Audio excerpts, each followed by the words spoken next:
demonstrating in front of a so-called MTA hearing. I don't know why they're having a hearing, because the decision to lay off transit workers and raise the fare has already been made. But we're just here to represent the universal outrage in this city, the nerve of the MTA and all levels of government to raise the fare at a time when more and more people are losing their jobs, losing services, health care. They have less money, not more money, to afford a fare hike.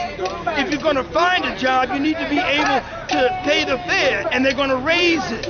And especially at a time when Wall Street, Citibank, Bank of America, Wells Fargo, J.P. Morgan, all those gigantic banks have been given somewhere in the neighborhood of $8 trillion.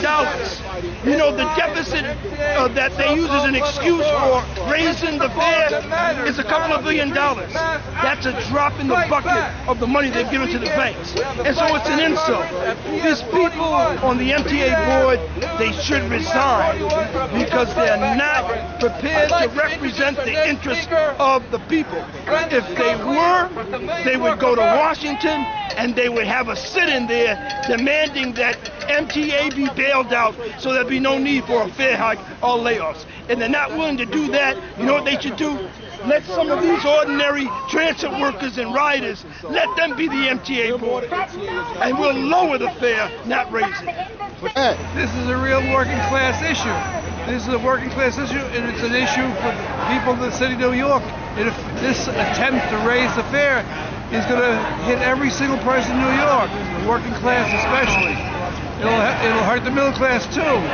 We're already being bled to the very limit. There's nothing more they can take from us except I don't know what to say. They've already taken practically everything from us. They want to put us up against the wall and shoot us there. As important, we must begin to organize and bring our neighbors, our relatives, our friends to the rallies. We must speak up. We must make sure that if we cannot ride, the rest of them will not ride.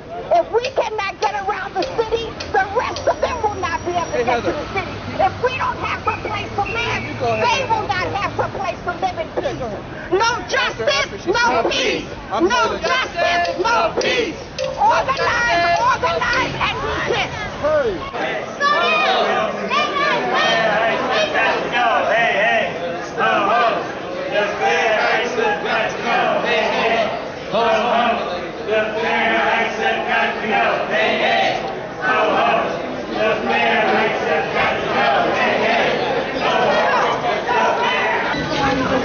I guess so, yeah.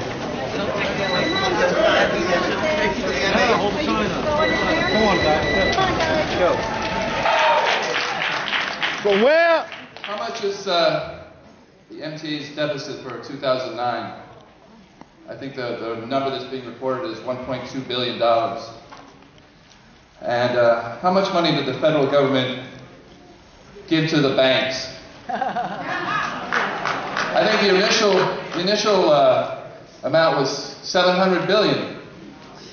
That's more than $1.2 billion. And how much do they have now? Let's see, 1 trillion, 2 trillion, 3 trillion, 4 trillion, 5 trillion, $8 trillion to the banks.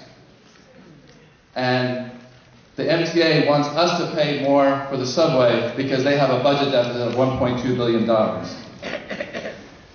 We in the Bailout the People Movement feel that if the MTA owes the banks too much money, then they should do what homeowners are forced to do and renegotiate their loans with the banks and leave the riders out of it.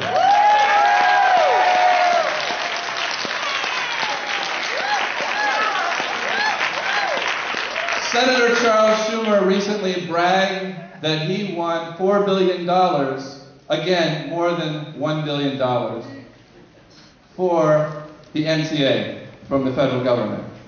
Problem solved. No. The MTA says that doesn't solve the problem because they have capital construction. What's the social priority of the moment? in the worst economic crisis since the 1930s, when people need to use public transportation to look for jobs? Is it capital construction, which just means more money for the banks? Or is it keeping the fare where it is, or maybe reducing the fare?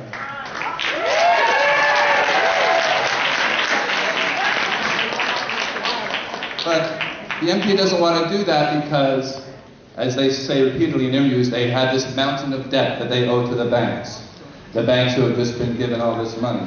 It's ironic, really, because the MTA is doing what the mortgage industry did when it went belly up and threw people out of their homes because they had a crisis. Those banks were given money. Those people lose their homes.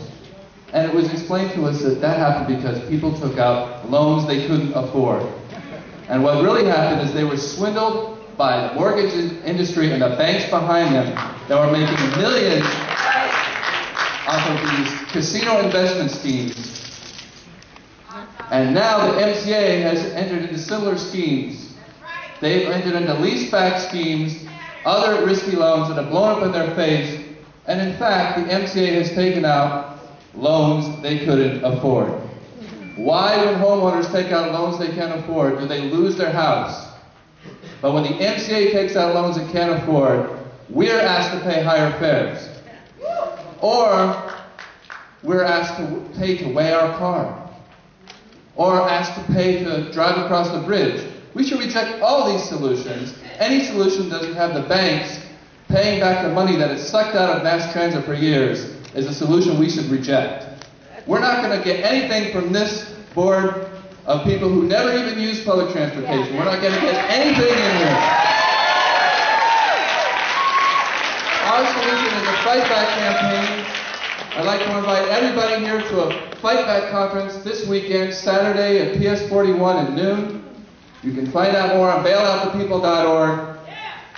We just had a big demonstration in front, and that was the real People's Forum. That's the forum that matters. People's action, fight back, make the banks pay.